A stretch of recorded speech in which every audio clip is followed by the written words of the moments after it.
हा बोला ना. ते गणेश पोपळचा काय विषय मॅडम? अहो सर, त्यांनी पैसे घेतलेले आहेत. आपलं म्हणजे ते रिक्षा विकणार होते. ते मध्यवर्ती माझा चुलत भाऊच आहे. बर. तर त्यांच्या हाताने 50,000 रुपये दिलेले आहेत ह्यांना. हा. तर आता त्यांनी बांधकाम केलं, ते पैशाचं सगळं केलं ना. आता म्हणते तर आम्हाला रिक्षा नाही विकायचा, पैसे वापस देतो. तर ते अच्छा पैसे बी देईनात वापस. अच्छा, तर ते म्हणतात की 1,000 रुपये घेतलेले, वरून तुम्हाला कशाला 5,000 1,000 रुपये घेतले सर? 1,000 ऐक- रुपयासाठी कुणी एवढं करेन का सर? ऐकून घ्या. त्यांचं म्हणणं हा. काय आहे, 1,000 रुपये दिलेले, त्यानंतर मी हा. 5,000 रुपये पण दिले, तर आता काय बोलताय 45,000 रुपये द्या. नाही नाही नाही नाही, आणि त्यांनी मला दिलेले सांगा, नाहीत सर. तुम्ही कुठल्या पोस्ट वरती आहेत तिथे? मी अंबाजोगाई ग्रामीणला पोलीसमध्ये आहे सर. पोलीस मध्ये आहेत का? हो. बरं, मग ठीक आहे. मला सांगा, कायदा कानून सर्वांसाठी आहे की नाही? अहो सर, सगळं खरं आहे, पण माझ्या हाताने मला व्यवहार सांगा ना, झाले मग नाही. तुम्ही मध्यवर्ती कानाखाली आहेत ना लोक. त्यांनी ते तक्रार नोंदवणीसाठी आले ना, मग तक्रार नाही घेतली पण तुम्ही न्याय करायचा आपसामध्ये, मग कानाखाली कशा हो. करताना मारायची? कधी मारली? नाही मारली ना. मग ते तर बोलतात आता त्यांची आई आणि ती आता तिथेच आहेत, SP ऑफिसला चालले ते. त्यांनीच शिवीगाळ केली. त्यांनीच अगोदर इथं पोलीस स्टेशनला आले. त्यांना ते PSOला म्हणले की आमची तुम्ही तक्रार घेत नाही. चाललो होतो आम्ही वरी. त्यांच्या कानाखाली मारले, मग ते जाणारच ना. पोलीस स्टेशन मध्ये असेलच ना, कॅमेरा फुटेज बरं असेलच ना. कॅमेरा बघा सर. बरं हा, त्यांनी जर ते कानाखाली मारली असती तर तुम्ही म्हणता ते ती गुन्हेगारी देते. बरं, मी काय बोलतो मॅडम, आता तुम्ही पोलीस मध्ये बोलला तर तुम्हाला कायदा कानून माहिती आहे, मग त्यांच्या हो. कानाखाली नाही मारायची ना. मारलीच नाही तर हे खोटं आहे ना सर.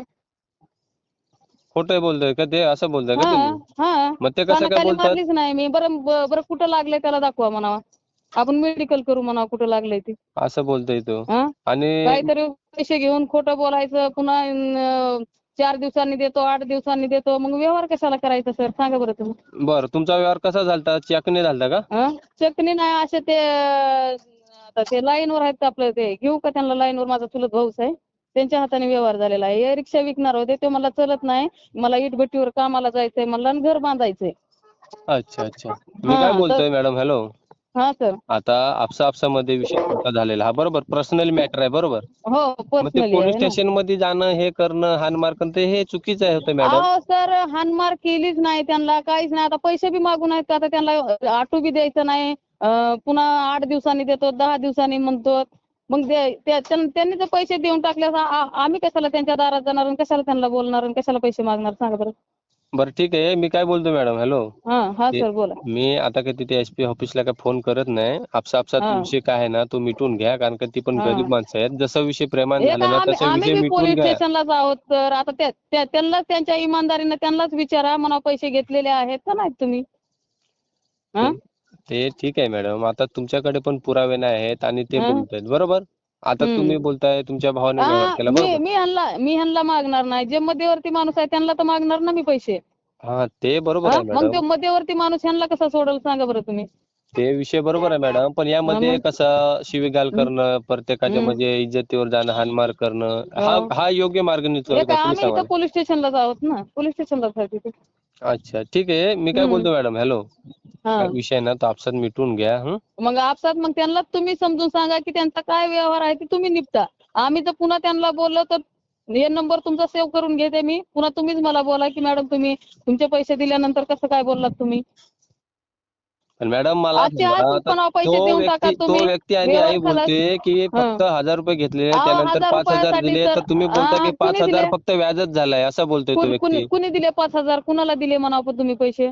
असं बोलतोय तो गणेश गोपाले. कुणी दिले? कधी दिले म्हणावं तुम्हाला पैसे? दिले तू असं सांग. बोलतोय तो. कधी दिले? राधा काले कोण आहे? तुम्हीच आहेत ना? मीच आहे म्हणा. समोरासमोर येऊन म्हणा तुझ्या आईच्या डोक्यावर हात ठेव, बहिणीच्या डोक्यावर हात ठेव, कधी मला पैसे दिलेस म्हणा, घेतले तसे पैसे केव्हा दिले तू? यामध्ये मॅडम काय मार्ग निघतो माहिती आहे का? पुरावे तुमच्याकडे पण नाही, ते पण नाही, बरोबर. अहो पण सर, कुणी पैसा सोडील का? आजकालच्या जमान्यात तुम्ही सांगतात की 1,000 रुपये फक्त. कुणी 1,000 रुपयासाठी एवढे भांडणं करेल का? कुणी एवढं बोलल का? उगं काहीतरी आपलं. बरं ठीक आहे, मग कानाखाली कशाला मारायचं मॅडम? अहो नाही सर, नाही मारलं. बरं ठीक नाही आहे, मारलं, फक्त असं ढकलून मी दिलंय त्याला. मी त्यांच्यासोबत पोलीस स्टेशन बोलतोय मध्ये. आणि काय हे बघा मार्ग सर, निघतो ना ऐका यावर मी काय बोलतो मॅडम. बरं का, ऐका सर, ऐका ना. मी त्याला तोंडात मारली नाही ना, काय नाही, फक्त असं ढकलून दिलंय त्याला. म्हणा तुझ्या आई सांग म्हणा तोंडात मारलं तुला. मी फक्त असं ढकलून दिलंय, ते बी त्या गणेशला नाही, दिनेशला. तेच मला त्यांचं खोटं बोलायची लहान गरज भावाला नाही. मारलं ना. हा, लहान भावाला मारलं नाही, फक्त असं ढकलून दिलंय मी. तुम्ही कॅमेरे असते तर इथं पोलीस स्टेशन लावून कॅमेरे बघा तुम्ही. बरं ठीक हा, आहे. एवढं आळतुपान एवढं अति बोलू नका ना म्हणावं तुम्ही. हा, आमचाच पैसा घेऊन ती घेऊन आम्हालाच कलबड. बरं ठीक आहे, मी काय बोलतो मॅडम, हा मी त्यांना समजवतोय आणि काय विषय आहे ना तो आपसात मिटून घ्या. हा हा बोला ना भाऊ. हा, बोललो त्या मॅडम सोबत मी. हा काय तर रिक्षेचा विषय आहे का हा? हा रिक्षावरून लागतो म्हणजे मग रिक्षाच्या कामाला 1000 रुपये दिले होते भाऊ मी. रिक्षाचा माझा रिक्षा मी फायनान्सहून घेतलेला आहे, नील केलेला आहे. रिक्षाचं काही नाही त्यामध्ये. फायनान्स मधून घेतलेले. हा फायनान्स करून घेतलेला आहे. माझे मी त्यांच्याकडून फक्त 1000 रुपये रिक्षाच्या कामाला घेतले होते भाऊ मी. पण त्यांनी बरं माझी गाडी 2 वेळेस धमकी दिली मला लावतो म्हणून. मी ते नरेंद्र मोदी तांबेजोगमध्ये आलते का त्या दिवशी मी औषध पेलते साहेब, त्यांनी मला धमकी दिली. बरं ठीक आहे. आणि ते बोलतात की रिक्षा घेण्यासाठी त्यांनी 50,000 रुपये तुम्हाला दिले असं बोलतात ते. नाही सर, हे काहीच नाही सर, सगळं खोटं आहे. 50,000 रुपये घेतले नव्हते मी. रिक्षा माझ्या 2008 मध्ये गाडी घेतली आहे भाऊ मी. बरं, आणि हे पैसे तुम्हाला कोणी दिलेले सांगा मला, हा व्यवहार कोणासोबत झालता? हे माझ्यासोबत झालेला व्यवहार आहे. बरं, तुमच्या आणि त्या राधा कालते यांच्यासोबत का? हा हा आणि त्या तर बोलतात की त्यांचा एक चुलत भाऊ आहे त्यांच्यासोबत हा व्यवहार झालेला. कोण नाही सर, मग आम्ही तिघच आहोत. एक वडील माझे दारू पिते, त्यांचं तर काही विषय नसते त्याच्यामध्ये.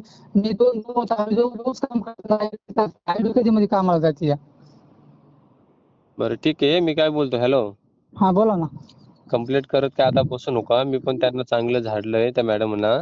हम्म. चुकी त्यांची निघते, त्यांनी आणि त्या बोलतात की हाणमार केली नाही, फक्त ढकलून दिले, त्या पण नाही तुमच्या भावाला. नाही भाऊ, इथं 4-5 पोलीस वाले होते. माझ्या भावाला झाप मारली माहिती आहे का?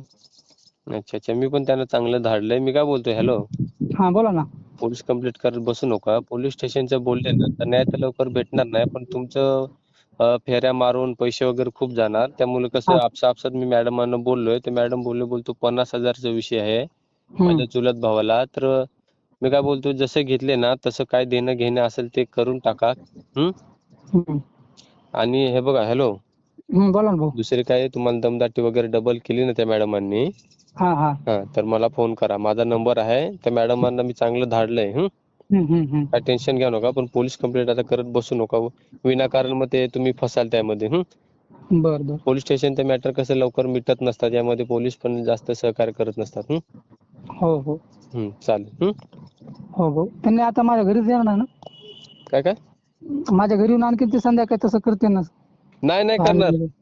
हम्म. तसे काय करणार नाही. तसे केलं ना तर मला फोन करा, नाही तर व्हॉट्सअपला लगेच मेसेज करा. आपले कार्यकर्ते आहेत हो. तिथे. जिल्हा कुठला बर बोलला बर. तुम्ही? आपल्या अंबाजोगाई मध्ये. अंबाजोगाई बीड जिल्हा ना? आपला. म्हणजे बरं, उमेश भाऊ आहोत ना. काही टेन्शन घेऊ नका. बर. हो ठीक आहे भाऊ. हो चालेल.